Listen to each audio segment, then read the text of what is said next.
No creía en milagros. Había aprendido a desconfiar de las señales grandes. La vida en la carretera te enseña a creer en el ruido práctico, ruedas, faros, la radio. Esa noche conduje con la ventana abierta porque el aire del desierto, incluso de madrugada, te pega una claridad en la cara que parece obligarte a pensar. Iba cansado, la vieja furgoneta protestando en cada cambio de marcha, y pensaba en cosas pequeñas, la factura del taller, la promesa de volver a casa el domingo, la voz de mi madre diciéndome que no me quedara hasta tarde. No esperaba otra cosa que el silencio del asfalto. Vi la luz primero como se ve un faro alejado, pequeña, fija, demasiado blanca. Al principio pensé que era un accidente, un coche parado, y reduje la marcha. El desierto tiene esa capacidad de hacer que las cosas parezcan más cercanas de lo que son. Una sombra en la cuneta se convierte en un personaje de pronto. Me detuve en el arcén, encendí las luces de emergencia y apoyé la cabeza en el volante unos segundos, mirando cómo la luz se movía con calma hacia mí, sin prisas. Ningún coche pasa por aquí a esas horas. Nadie. Cuando salí, el aire olía a ozono y arena recién lavada por una lluvia que no había caído. La figura estaba de pie junto a la cuneta, y a la distancia parecía un hombre envuelto en luz, no por un resplandor que lo rodeara, sino por una materia luminosa como si su piel hubiera sido pulida por la claridad. No llevaba ropa que yo reconociera, su silueta se recortaba limpia contra la noche. Levantó la mano con un gesto que reconocí de inmediato, pedir ayuda. ¿Necesitas que te lleve? Le ofrecí, casi sin pensar. Me miró.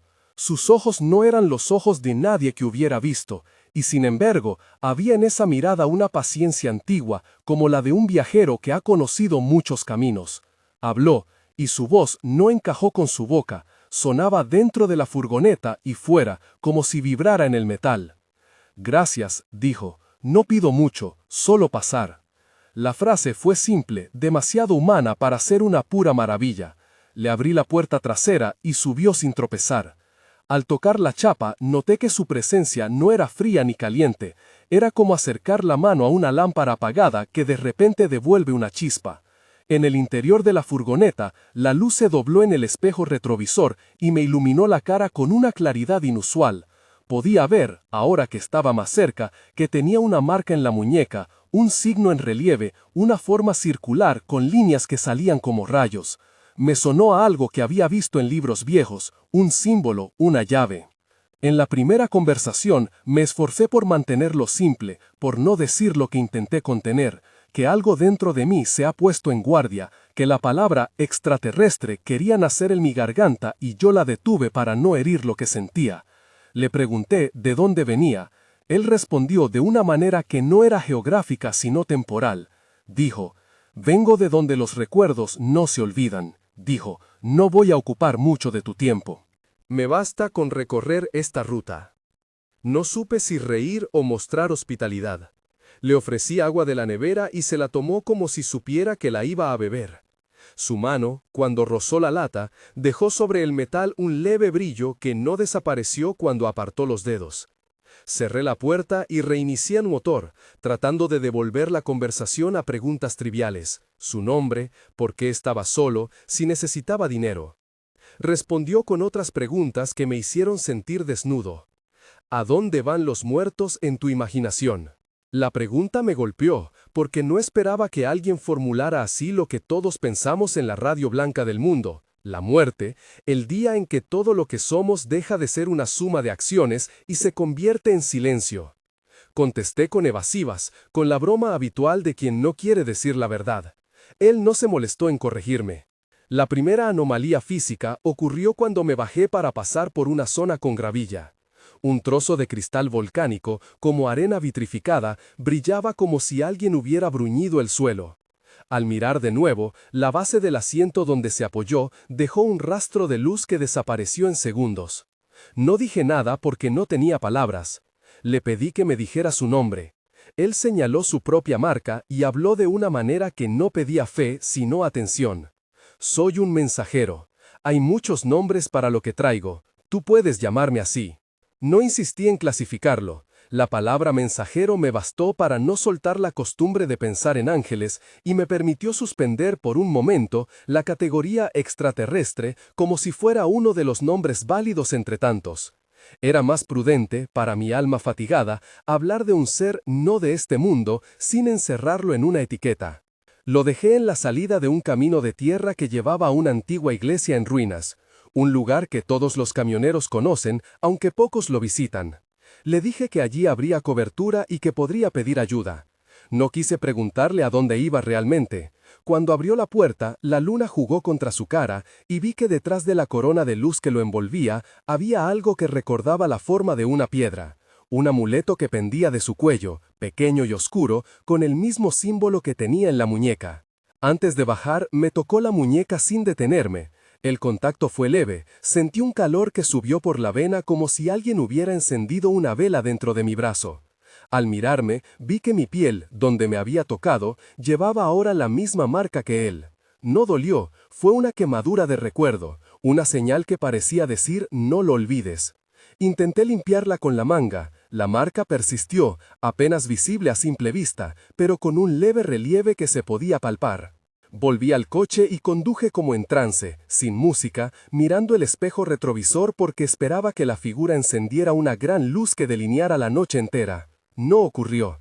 La carretera seguía vacía, el silencio vibrante como un animal durmiendo. Y sin embargo, algo había cambiado. Mi cuerpo tenía ahora una puerta pequeña y secreta en la muñeca. Esa fue la apertura, un gesto humano, tan trivial como recoger a un desconocido, y una señal física que me comprometía. Me acosté esa noche con las manos juntas, como si orara, pero no oraba por algo conocido, oré por entender. Soñé con un río.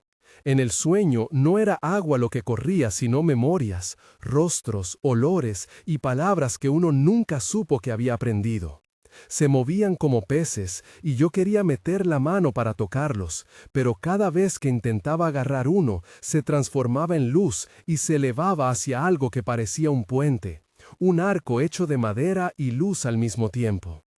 Al despertar, la marca en mi muñeca palpitaba. Tomé la Biblia que mi madre me había dado cuando cumplí los 18, lo abrí al azar y las palabras parecían latir con la misma frecuencia que mi piel.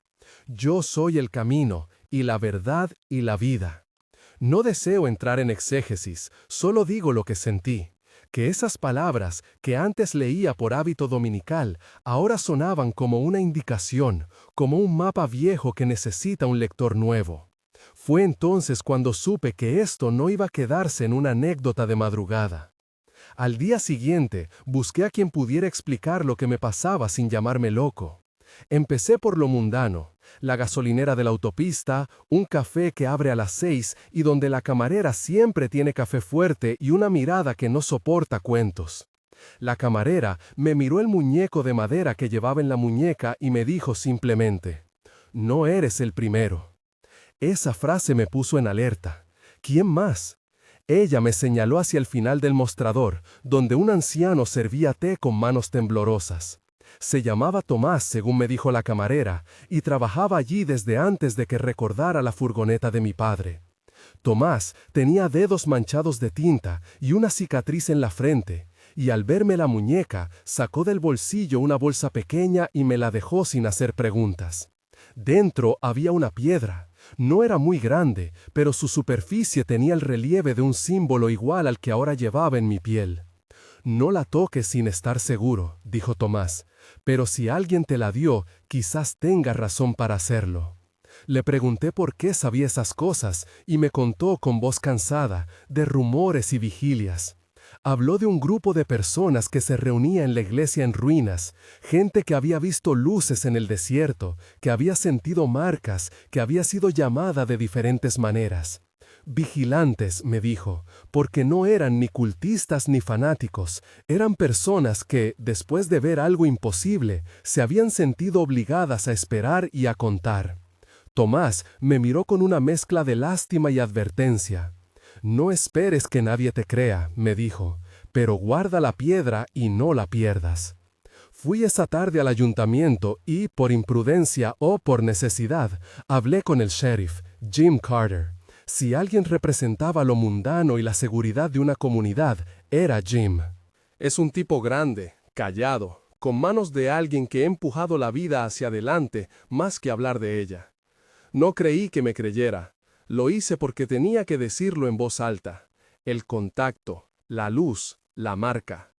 Jim me escuchó sin interrumpir, y al final me miró con una tristeza que conocía de los que han visto demasiadas noches en patrullaje.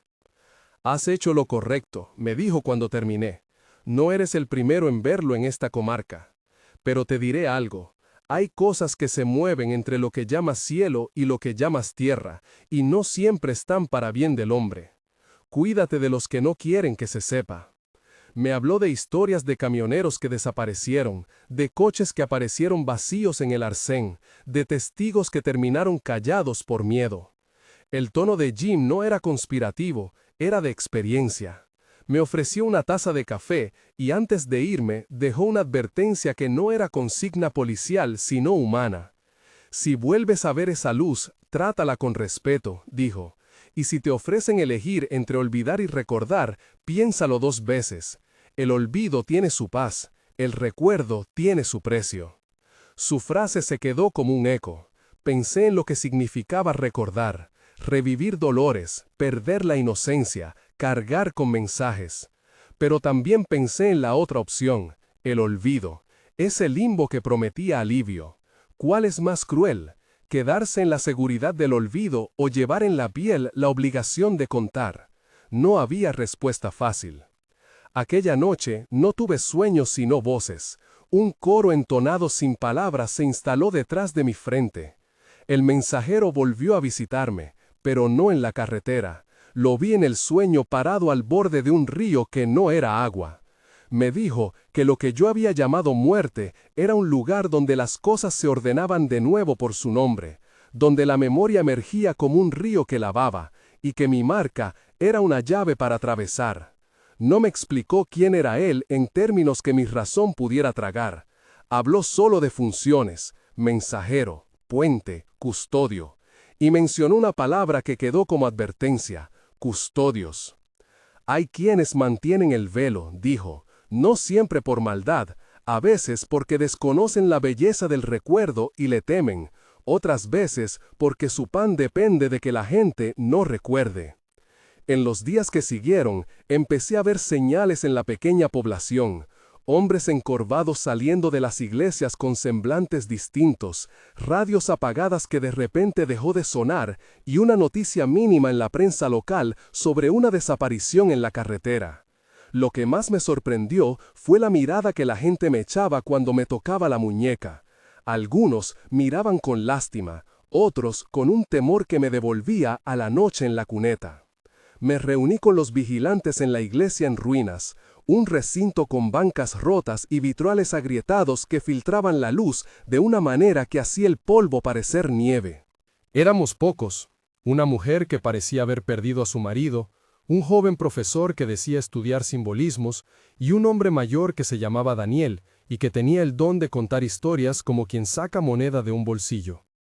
Cada uno me observó la marca y la piedra como si fuesen reliquias de una invasión pequeña y necesaria. No hubo exaltación, más bien una tensión contenida. «La piedra no es mágica», dijo el profesor con la voz de quien quiere ser exacto. «Es un foco, resuena con aquello que está fuera y lo trae a este lado. Si la llevas, atraes algo, si la sostienes, te correspondes con algo». Daniel asintió y añadió, con la suavidad de quien ha aprendido a no asustar. «Nosotros llamamos al mensajero eco del primer mensajero. Es una manera de decir que lo que trae no es un solo suceso, sino un eco que repute una verdad vieja. Algunos lo interpretan como revelación, otros como intrusión. Cuando pregunté por los custodios, la mujer con el semblante cansado me contó que los custodios suelen aparecer vestidos de discreción, funcionarios, académicos religiosos o simples hombres de trajes que ofrecen silencio a cambio de cooperación. Ellos prefieren corralas de olvido, dijo. No son siempre violentos, suelen ser eficaces. Si la gente no recuerda, no hay pánico, no hay cambio, y la sociedad continúa. Ella lo dijo sin rabia, con el desgarro de quien ha visto desaparecer a su esposo en manos de esa lógica. La primera vez que sentí que algo real se intentaba contener fue una semana después, cuando la furgoneta que solía aparcar cerca de la gasolinera apareció con las ventanas fracturadas y ningún rastro del conductor.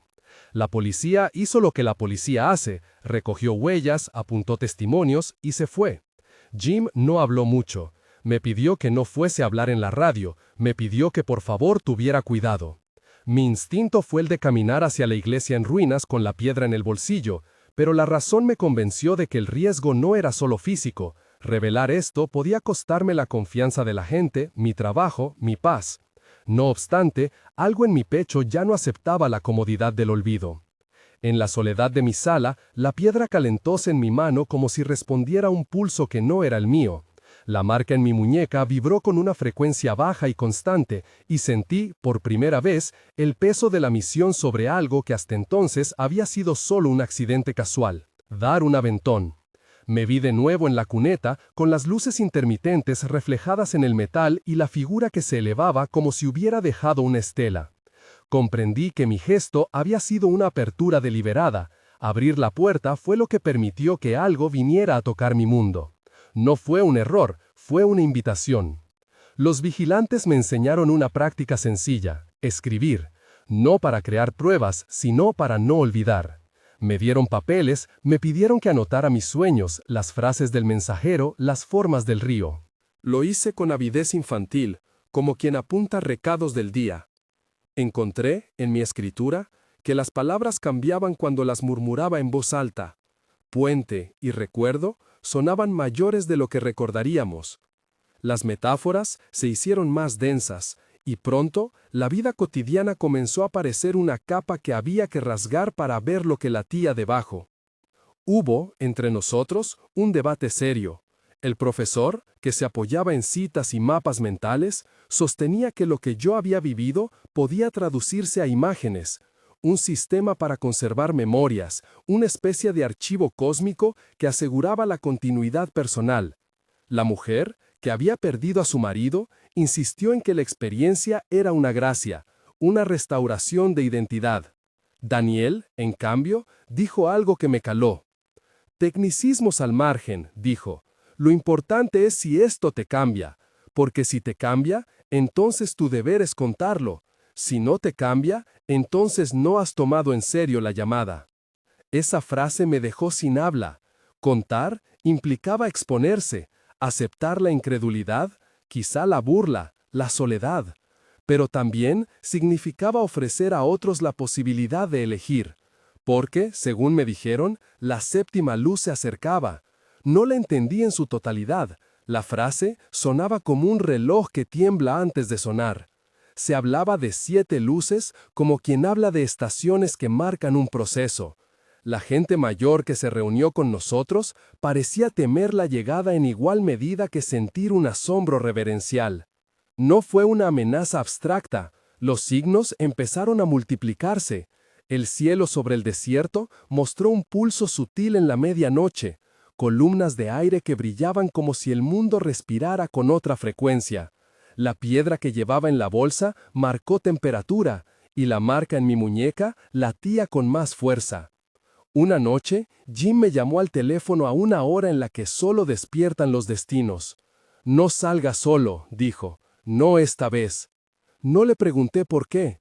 Sentí que la autoridad de la voz de Jim era suficiente para contener mi pulso. Aún así, la curiosidad se mezclaba con una urgencia que era más interna que externa, un llamado que me empujaba a no esconder lo que había visto. Si la memoria era el destino último de la persona, como el mensajero había insinuado, entonces el tiempo no jugaba a mi favor. El río de memorias fluía con o sin mi testimonio. Me quedé despierto hasta que amaneció, con la piedra sobre la mesa y la Biblia abierta en el regazo. La palabra puente se repitió en mi mente hasta que su sonido se hizo canción. Días después, en un intento por encontrar semblanza, acudí a un profesor jubilado del colegio, alguien que había estudiado mitologías y que no consideraba la idea de lo divino como algo simplista. Le mostré la piedra, sonrió con cautela, y me dijo que el símbolo era antiguo, que aparecía en varias culturas como firma de pasaje, pero añadió, con la voz de quien teme lo que sabe. No te fíes de los que quieren encapsularlo todo en una sola palabra. La experiencia es más grande. Se escapa. Esa tarde, regresando por la carretera que me había traído a todo esto, tuve la sensación de ser observado. No por ojos humanos, sino por una conciencia más amplia que parecía medir la temperatura de las cosas. A lo lejos, en la loma que da a la iglesia en ruinas, vi movimiento, figuras pequeñas que patrullaban como sombras. No se acercaron, su presencia fue anunciada solo por un zumbido en el aire, una estática que me recorrió como cuando un móvil vibra en el bolsillo. Miré la piedra en mi mano y sentí la primera punzada real de miedo, no por la posibilidad de sufrir, sino por la idea de que había quienes preferían que calláramos. Esa noche supe que la elección iba a ser real. No era una metáfora para discursos, era una bifurcación, recordar y cargar, o olvidar y desaparecer. No pude dormir. Salí a la puerta de la furgoneta, estimulando mis recuerdos con la brisa, y vi una luz distante, pálida, que subía desde el valle como si alguien encendiera una vela enorme. En ese instante, supe que no era solo mi historia. Habría otros, en otras cunetas, en otros pueblos, que habrían hecho el mismo gesto. Detenerse, abrir una puerta, permitir que algo entre. Y supe también que la furgoneta, mi pequeño acto humano de dar un aventón, había sido el primer eslabón de una cadena que ahora empezaba a tensarse. Sentí la muñeca con la marca caliente, la piedra rígida en el bolsillo y el pulso de una obligación tan vieja como la memoria. Si me preguntas ahora qué espero, te diré la verdad. Espero que me crean, pero no confío en ello. Espero que quien tenga miedo entienda que el miedo puede ser un buen consejero. Y sobre todo, siento que algo más grande que yo me empuja hacia un lugar donde las luces se cuentan y las historias se recuperan. La noche en que la primera de esas luces llegó a mi horizonte, me encaminé a la iglesia en ruinas con la piedra en la mano y la marca caliente como una pequeña lámpara interna. No sabía si entrar, si acaso alguien me recibiría, o si al cruzar su umbral las cosas cambiarían de forma irreversible. Solo sabía que la opción de no cruzar ya no estaba disponible. Había dado un aventón a un extraño en la cuneta, y ese gesto me había puesto en el camino de algo que obligaba a elegir. El zumbido creció a mi alrededor. La piedra empezó a vibrar en mis dedos con una frecuencia que coincidía con mi pulso. En la distancia, la luna parecía prestar su luz como si el mundo entero contuviera el aliento. Caminé hacia la puerta del templo, sintiendo en la espalda el peso de todos los olvidos que podrían reactivarse si yo decidía avanzar. Al poner la mano en la vieja madera de la puerta, algo resonó en la muñeca, un eco de la voz del mensajero, un murmullo que me instaba a recordar, y entonces la noche se abrió, con una luz, no intensa, no violenta, sino profunda, que trepó desde dentro del edificio y se coló por las fisuras en las paredes. No era solo una lámpara, eran pequeñas columnas, y su número hizo que mi corazón se detuviera por un instante. Conté hasta 5 antes de comprender el sentido. Todavía faltaban 2. La séptima luz, me pareció entender, no era meramente una más. Era la que contenía la posibilidad de rememoración plena, la que convertía las piezas rotas en una narrativa completa. Sentí que, al cruzar aquella puerta, me exponía a la verdad que me ofrecían y a la oposición de quienes preferían el silencio. Dejé la piedra sobre el umbral, respiré hondo y avancé. Dentro, la iglesia olía a polvo, a madera mojada y a un incienso que no reconocía. La luz viajaba como columnas entre las bancas, tocando rostros angustiados y serenos. Al centro, una figura permanecía en la penumbra, no del todo visible, y su presencia llenaba el recinto con una calma que era a la vez majestuosa y humilde. Sabía, sin querer formularlo todavía, que estaba a punto de ver cosas que cambiarían mi manera de pensar sobre la muerte y la memoria. Sabía también que, fuera, sobre la loma, las figuras de los custodios observaban en silencio, midiendo. Lo que ocurrió en la iglesia quedó grabado en mi piel y en mi escritura, pero no puedo contarlo entero ahora. Lo que puedo decir es que la experiencia me abrió un paisaje que hasta ese momento no tenía nombre para mí. Una planicie donde las almas vienen a recordar y a reencontrarse. Vi, como si fuera una película lenta, cómo unas columnas de luz barrían el espacio, y cómo en medio de ellas aparecían caras, voces, gestos que ya no creía poseer. Y en todas esas visiones, siempre el mensajero a mi lado, sin pedir nada, pero ofreciendo la posibilidad de pasar. Al salir, el frío me golpeó. La marca en mi muñeca brillaba ahora con firmeza. La piedra que había dejado en el umbral había cambiado. Ahora su símbolo se veía con más nitidez, como si hubiera cobrado relieve. Un grupo pequeño de personas me miró con una mezcla de alivio y expectación. Algunos lloraban en silencio. Afuera, en la loma, sombras se movían como si evaluaran la escena. Dentro, la luz había conseguido abrir un corte en la oscuridad. Fuera, la noche latía todavía con reserva. Mientras avancé por el sendero de regreso a la furgoneta, supe que el mundo ya no era el mismo.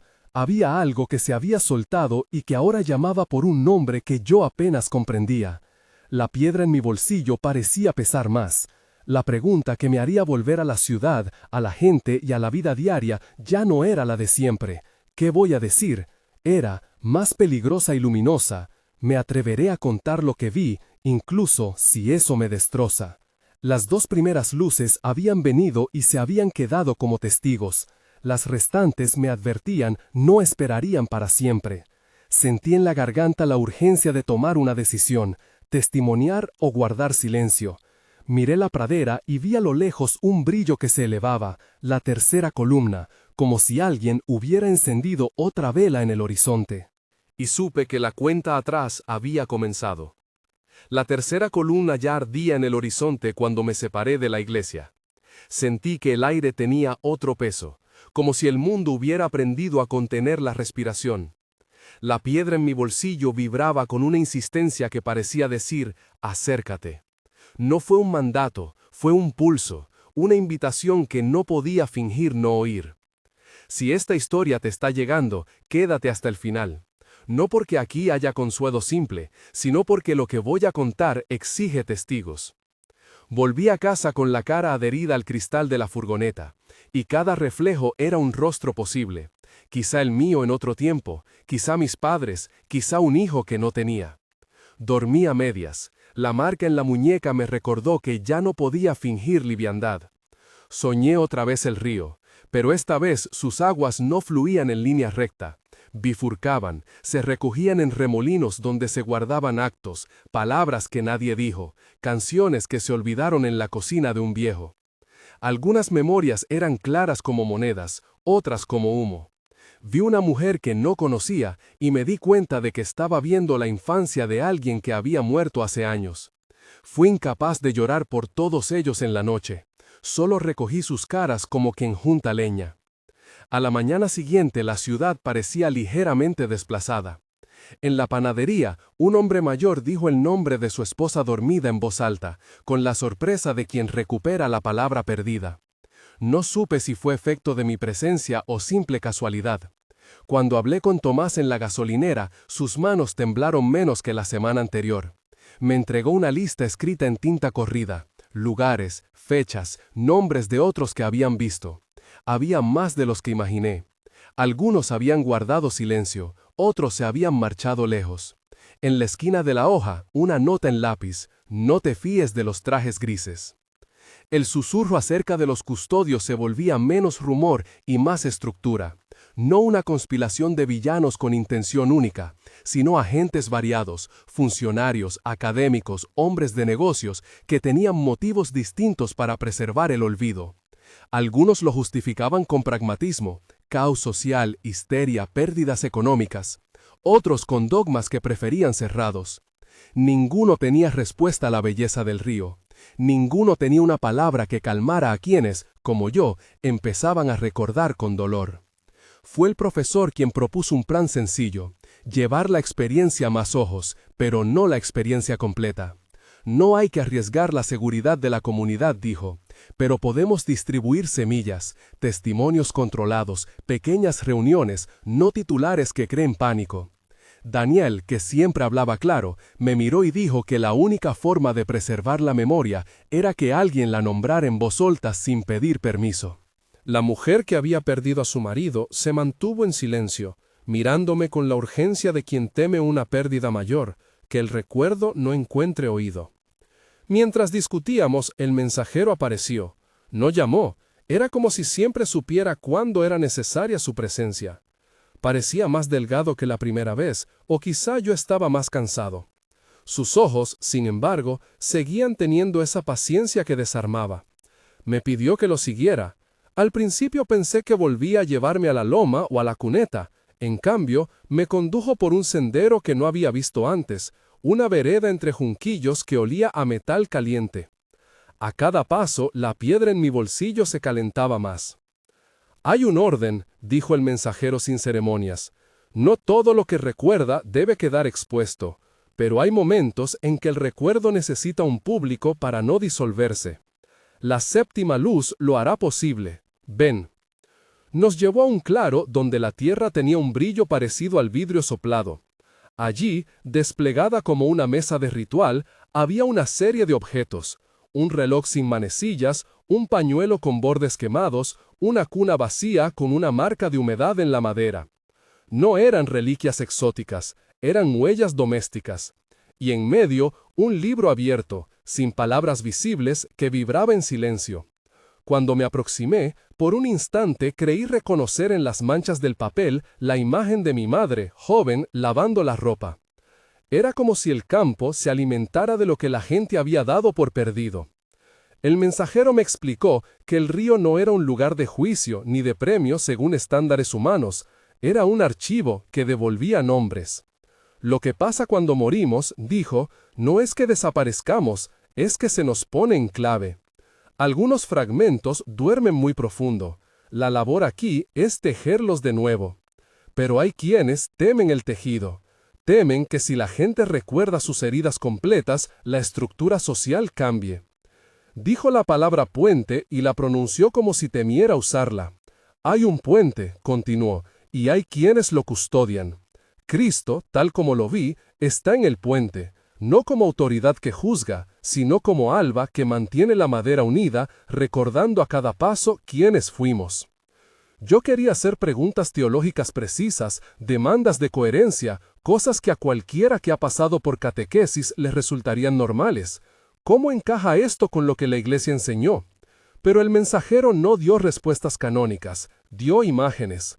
Me mostró una barca, no de madera, sino de luz, cruzando el río, en la que subían rostros envueltos en sus propias historias. Vi la cruz, no como instrumento único, sino como un punto de encuentro donde recuerdos divergentes se entrelazaban. Fue una muestra, no una lección. Las visiones se volvieron más frecuentes y más nítidas. En una de ellas estuve en la proa de esa barca y sentí el peso de las memorias que me pertenecían y las que no. En otra, presencié a custodios en traje, sentados en mesas largas, debatiendo el precio de permitir que cierta información cruzara.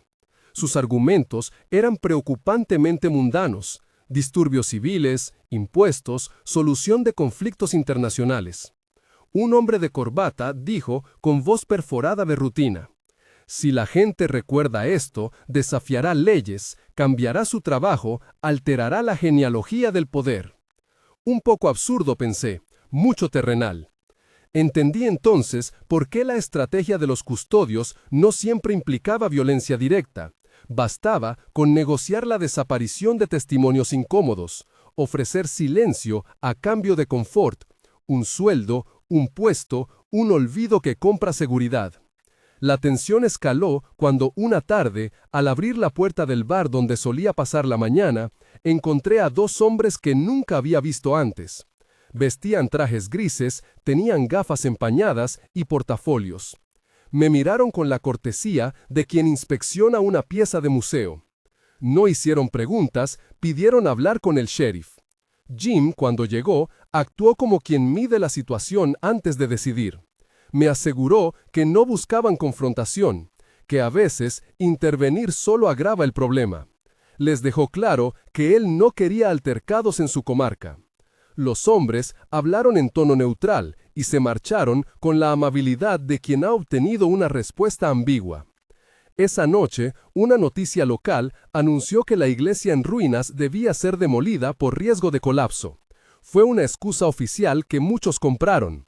A mí me olió a antesala de algo mayor. La iglesia, después de todo, había sido lugar de reunión de los vigilantes. Su desaparición sería un golpe a nuestra capacidad de juntarnos. Llamé a Daniel, pero no respondió. Al siguiente día, su casa estaba cerrada, y la vecina dijo que se había ido a visitar a un hijo lejano. Otros testigos dejaron de aparecer. La sensación de asedio no se limitaba ya a sombras observantes, parecía una operación de contención. La semana de la demolición se convirtió en el ojo del huracán. La tercera, la cuarta y la quinta columnas se habían encendido en distintos cielos, y no solo en nuestro desierto. Emisores de radio en pueblos lejanos hablaron de luces que nadie pudo explicar. En los noticieros nacionales se hablaba de fenómenos atmosféricos y de fallos técnicos. Había quien desestimaba todo como manipulación mediática. En la población local, algunos se resistían a hablar.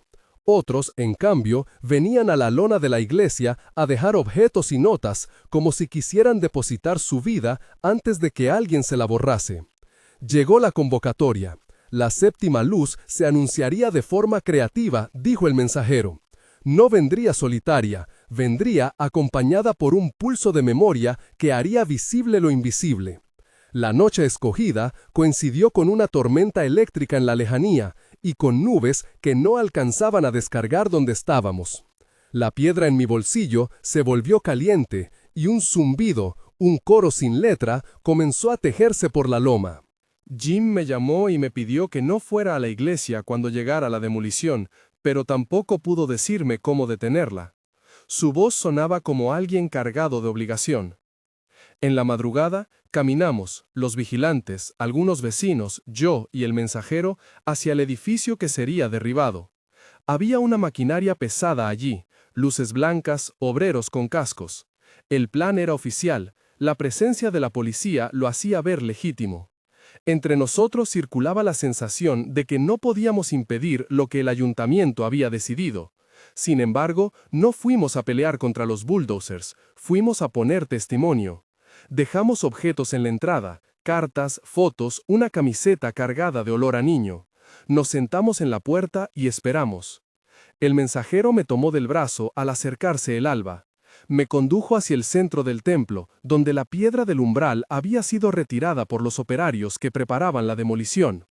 La memoria, en ocasiones, escoge dónde anclar, dijo antes de desaparecer entre los bancos rotos. Sentí su mano como una guía. Dentro, la luz ya jugaba su número. 6 columnas brillaban, altas y serenas, y en el centro, una sutil grieta en el aire parecía marcar la llegada de la séptima. El pulso era de una pena que sabía a redención. A mi alrededor, la gente murmuraba oraciones que no eran necesariamente religiosas, invocaciones a nombres olvidados, recuerdos de comidas, de canciones. Los custodios llegaron vestidos esta vez con la tranquilidad de quienes han decidido presionar. Había fotógrafos oficiales, representantes municipales, un hombre muy alto con un maletín que no abrió y una mujer cuya voz buscaba acuerdos.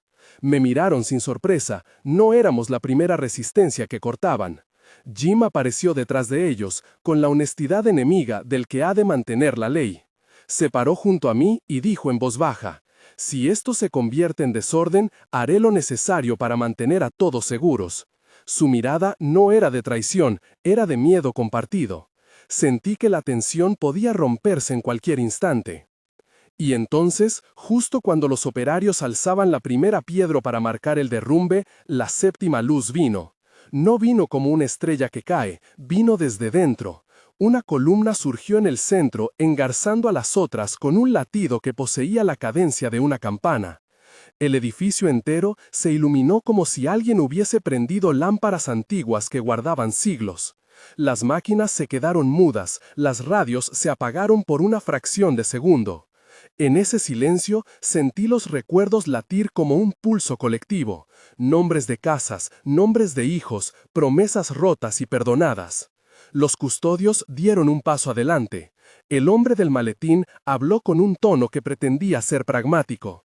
Esto es un fenómeno que debemos estudiar, pedimos calma y cooperación. No me pareció una petición de diálogo, me pareció una maniobra para institucionalizar el silencio con un sello de autoridad. Adiós a todos los que pudieran, dijo, parándose junto a mí, y dijo, en voz baja, si esto se convierte en desorden, haré lo necesario para mantener a todos seguros. Su mirada no era de traición, era de miedo compartido. Sentí que la tensión podía romperse en cualquier instante. Y entonces, justo cuando los operarios alzaban la primera piedra para marcar el derrumbe, la séptima luz vino. No vino como una estrella que cae, vino desde dentro. Una columna surgió en el centro, engarzando a las otras con un latido que poseía la cadencia de una campana lejana. El edificio entero se iluminó como si alguien hubiese prendido lámparas antiguas que guardaban siglos. Las máquinas se quedaron mudas, las radios se apagaron por una fracción de segundo. En ese silencio sentí los recuerdos latir como un pulso colectivo, nombres de casas, nombres de hijos, promesas rotas y perdonadas. Los custodios dieron un paso adelante. El hombre del maletín habló con un tono que pretendía ser pragmático. Esto es un fenómeno que debemos estudiar, pedimos calma y cooperación. No me pareció una petición de diálogo, me pareció una maniobra para institucionalizar el silencio con un sello de autoridad. Daniel, que había regresado de la nada en el último momento, se levantó y empezó a hablar. No pronunció discursos pulcros, contó la historia humilde de su madre, de la vez que ella recordó una canción y dijo el nombre de su padre. Su voz tembló y, sin embargo, reunió a quienes estábamos. Recordar no nos va a destruir, dijo, nos va a hacer más humanos. Fue entonces cuando un grupo de custodios, los más desconfiados, intentó cortar la columna con herramientas que no pertenecían a lo físico, discursos, amenazas, ofertas. Un funcionario ofreció un trato a quienes quisieran hablar bajo condición de anonimato. Otro prometió subvenciones si nos callábamos. La mujer del maletín intentó persuadirnos con un tono que mezclaba compasión y cálculo. Hay seguridad y orden que preservar. Pero la séptima luz había abierto algo que no aceptaba esas contabilidades. Las voces de los presentes se elevaron y no supimos si era en defensa de la memoria o por haber sentido por primera vez el calor del reencuentro. En medio del tumulto sucedió algo que no había imaginado. La figura del mensajero se plantó entre la columna y los custodios. No atacó, simplemente se situó como quien interrumpe una discusión que se ha tornado fea. Entonces vi, y no supe si lo veía con los ojos o con algo que hay detrás de los ojos, una luz que atravesaba su pecho y se abría en forma de puente tenue, no de madera ni de metal, sino de memoria.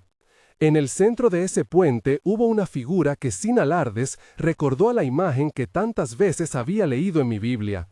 Alguien que no impone, sino que sostiene. No dije era Cristo como una sentencia. Dije que la visión devolvía a la figura que los evangelios llaman puente una sensación de acogida. Fue suficiente para que el murmullo entre nosotros se hiciera sagrado. Los custodios retrocedieron, no todos, algunos se quedaron con gesto de cálculo, midiendo consecuencias. En una fracción que pareció eterna, las columnas de luz se alinearon y la séptima, en vez de imponer, ofreció. Quienes se acercaron al borde de la columna, los más valientes o los más desesperados, vieron fragmentos, nombres, gestos, conversaciones que ocurrieron tal vez hace décadas y que resultaban ahora esenciales para completar una historia personal. No hubo juicios públicos, hubo reencuentros íntimos. Un anciano que había perdido su memoria reconoció la voz de su mujer. Una niña recobró una canción que su madre ya no recordaba. Lloramos. Algunos se arrodillaron como si la memoria fuera una liturgia. Esa noche cambió muchas cosas. El intento de demolición se suspendió por órdenes que partieron de oficinas que nadie mencionó. Las máquinas se cubrieron, los custodios, al menos los que no eligieron acercarse al recuerdo, se dispersaron con la sensación de haber perdido una pieza en un juego que creían dominar. Pero no todo fue victoria. Hubo represalias sutiles, cartas amenazantes, cortes de suministros a algunos asistentes, la intervención de medios que ridiculizaron la experiencia. Daniel desapareció por unos días y luego apareció con la misma voz, más delgada. El coste de recordar se hizo evidente. La memoria exige valentía y puede acarrear soledad. Para mí, la experiencia fue transformadora. Entré en la columna y vi el río. No era un espectáculo sin yo dentro, me tocó en lo más íntimo. Vi rostros que no eran míos y sentí sus dolores y sus ternuras como si fueran parte de mi propia sangre. Entonces comprendí que la muerte no era un cierre absoluto, sino un traslado a una carpintería donde se reencontraban piezas. La figura en el centro del puente no me señaló con juicio, me ofreció la posibilidad de nombrar y ser nombrado. Escogí recordar a mi padre. Por primera vez en años vi su cara con dientes, con olor a tabaco y a pan. Lloré sin pudor. Su memoria me llegó con una cercanía que no experimento en la vigilia. Volví a la iglesia con la piel temblando y la marca en mi muñeca ardiendo. La piedra en mi bolsillo, que había pertenecido a otros antes que a mí, se calentó y luego se enfrió como si hubiese cumplido su función. No prometo que todo se arregló. No prometo que las gentes que se quedaron en el olvido retornaron a la misma vida que dejaron. Lo que afirmo, con la humildad de quien ha visto y no pretende universalizar, es que recordarlos devolvió sentido. A veces consuelo, otras veces enfrentamiento. El precio fue real. Hubo amenazas, hubo pérdidas, pero también hubo nombres que regresaron. Después de esa noche, mi vida cotidiana se resquebrajó de maneras pequeñas y grandes. En el trabajo, la gente me miraba con distancia. Algunos compañeros inventaron chismes. Un par de clientes dejaron de pedir mis servicios. Hubo noches en las que la desconfianza se transformó en soledad. Pero también hubo mañanas en las que desconocidos se acercaron a decir gracias con ojos húmedos. Al poco tiempo, en los noticiarios nacionales apareció una pieza sobre fenómenos de memoria en la región. Nadie me pidió pruebas tangibles, no las di, ofrecí testimonio. La marca en la muñeca, que antes era apenas un relieve, se convirtió con el tiempo en una cicatriz fina, un surco que se podía ver si alguien se acercaba. Para mí, fue un recordatorio físico de que no podía regresar a la rutina sin una responsabilidad. A veces, en el espejo, la cicatriz me parecía un signo de advertencia, otras veces, un emblema de credibilidad. Si alguien preguntaba, era fácil mostrarlo y explicar que no buscaba convencer, solo servir de señal. No fue una medalla, fue un deber. El mensajero siguió apareciendo de tanto en tanto. No se convirtió en un confidente diario. Sus visitas eran como estaciones, breves y precisas. Me mostró otros lugares donde la memoria hacía su trabajo. No todas las memorias eran dolorosas, no todas curaban. En algunos sitios, el recuerdo despertó conflictos viejos. En otros, ofreció reconciliación. Me enseñó que la diversidad de resultados no contradice la belleza del hecho. La memoria restaura lo profundo del ser. Con el tiempo se expandió una red tenue pero real. Grupos similares a los vigilantes se organizaron en otros pueblos. Algunos escogieron discreción, otros usaron la visibilidad. Surgieron tensiones entre quienes promovían la apertura y quienes pedían cautela. Las autoridades, por su parte, adoptaron posturas mixtas: investigación, negación, regulación. Los custodios no desaparecieron, se adaptaron. Ofrecieron estudios psicológicos, charlas públicas sobre seguridad emocional, talleres de gestión de recuerdos. Hubo quien aceptó y quien desconfiaba.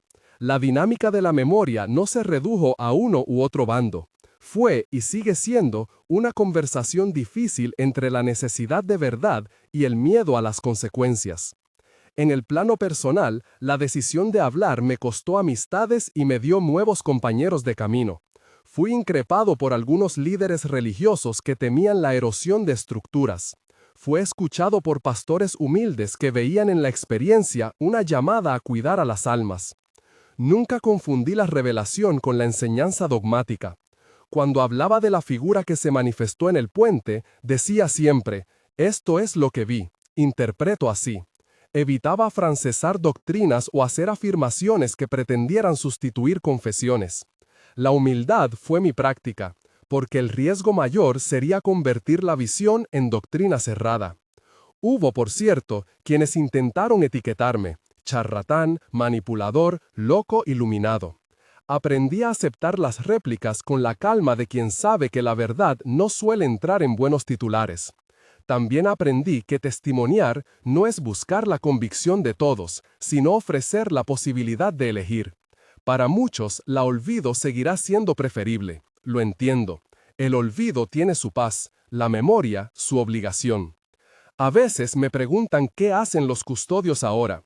Respondo que hacen lo de siempre, gestionar. Unos lo hacen con gratitud por la paz social, otros lo hacen por temor a perder poder. No todos son caricaturas. Algunos custodios terminaron, tras entrar a la columna, llorando en silencio por recuerdos que los liberaron. Otros reforzaron las medidas de control. Lo importante, creo, es no reducir la historia a un esquema moral maniqueo.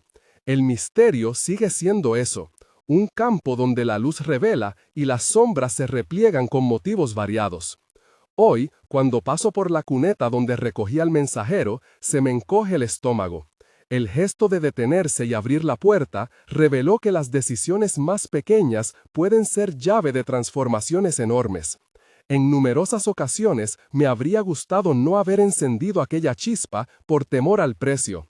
Pero ahora sé que no hubiera sido justo conmigo mismo quedarme con la historia por miedo. La responsabilidad de recordar y de contarlo se fue haciendo piel en mis manos. A veces, en reuniones públicas, alguien levanta la voz y pregunta con ironía, ¿se puede comprobar esto? Yo digo siempre lo mismo. No puedo darte una ecuación. Puedo ofrecerte mi vida como testigo y la herida en mi muñeca. No lo digo con prioridad a la espectacularidad, sino con la certeza de que las pruebas del alma no se acomodan a protocolos de laboratorio. La fe y la experiencia coexisten de manera frágil y necesaria. El mensajero me dejó una última enseñanza que guardo como un mandamiento privado. Cuando la memoria llega, hay que aprender a escucharla con el cuerpo entero. No es solo recordar, es responder. Esa respuesta puede ser lavar platos, pedir perdón, plantar un árbol, corregir una injusticia. No es suficiente con proclamar que la muerte devuelve recuerdos, hay que vivirlos. No olvido la advertencia de Jim, el olvido tiene paz. Cuando escucho a alguien que me pide que deje de hablar, trato de entender su miedo. Cuando oigo a alguien que me dice gracias por haberlo contado, recibo su abrazo con la humildad de quien sabe que la verdad compartida no garantiza comodidad. Todo esto no me convirtió en héroe, me convirtió en alguien que cargó con una historia y la ofreció con manos abiertas. He dormido mal, he ganado conversaciones significativas, he recibido cartas que me han roto el pecho por su sinceridad. Hoy te cuento esto no para convencerte, sino para dejar una puerta entreabierta. Si alguna vez tienes la opción de detenerte y abrir tu coche a un extraño, recuerda que en la vida cotidiana se esconden portales. No siempre serán mensajeros con piedra y marca.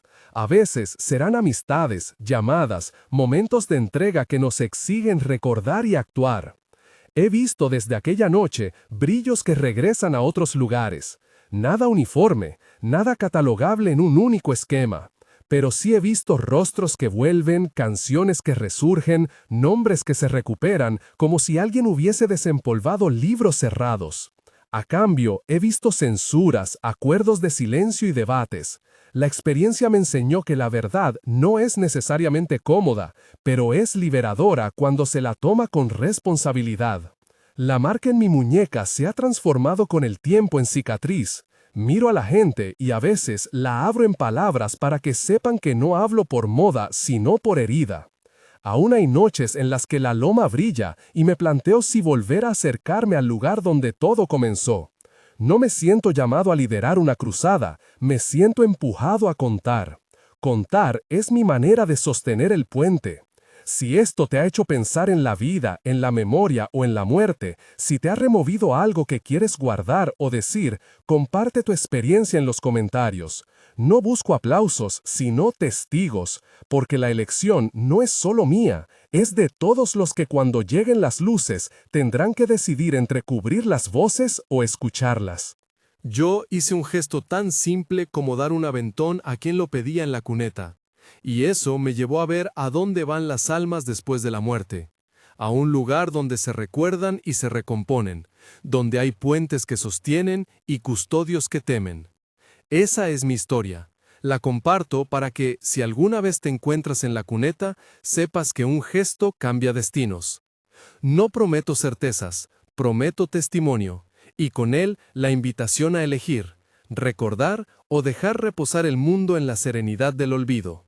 Yo ya elegí, hablar. Seguiré haciéndolo con la cicatriz en la muñeca como compañía, y la piedra que ahora permanece en la iglesia, no como talismán, sino como memoria puesta en custodia. Y cada vez que paso por la cuneta, la mano me tiembla un poco al accionar el cierre de la furgoneta. Siempre recuerdo que una noche, por simple humanidad, le di un aventón a alguien que no pertenecía a mi mundo. Y esa noche me mostró a dónde van las almas después de la muerte. No al olvido absoluto, sino a la posibilidad de recordar lo que fuimos y de decidir qué haremos con ese recuerdo.